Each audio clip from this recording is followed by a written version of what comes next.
maraîchers. Les terres sur lesquelles les maraîchers produisent ne leur appartiennent pas. C'est les géographes, c'est une formation professionnelle, je suis géographe. Nous parlons de culture périurbaine, c'est-à-dire des cultures qui se donnent autour de la ville et en ceinture.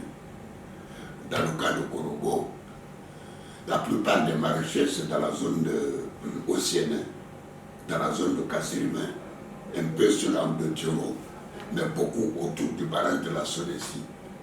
Mais c'est des terres qui n'appartiennent pas aux femmes. Donc la plupart des conflits opposent les maraîchers aux propriétaires des terres. D'autres problèmes opposent les maraîchers aux gestionnaires de l'eau. C'est régulier. Plusieurs associations de productrices peuvent travailler sur les mêmes terres. Là, c'est des questions de limite entre les différentes associations. Il faut aller sur le terrain. C'est régulier. On peut lui écrire comme on peut même le saisir par téléphone. Et il y a ce que nous appelons dans notre jargon d'autosaisine, un problème que le médiateur a flairé. Il n'attend pas qu'on prenne contact avec lui par téléphone, ou bien physiquement, ou bien par écrit. Comme il sait que c'est de son domaine, automatiquement il s'en saisit et il met en œuvre les instruments de médiation pour permettre d'étouffer la situation.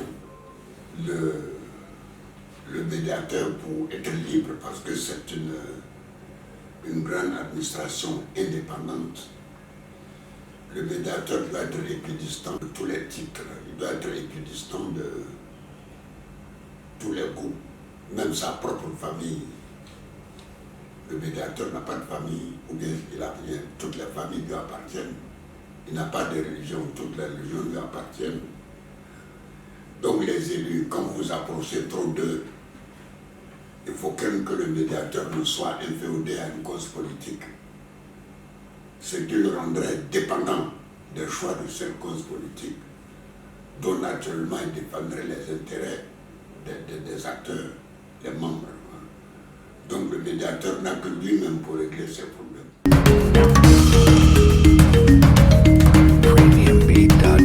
Bien sûr, il n'est pas omniscient, il ne sait pas tout.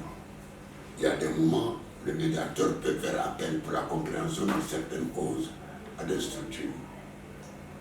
On peut demander à la clinique juridique d'éclairer certaines positions. Nous avons dans nos dossiers des cas de viol. Ce sont les étudiants ou des élèves ou des civils qui violent des élèves ou des femmes qui vont...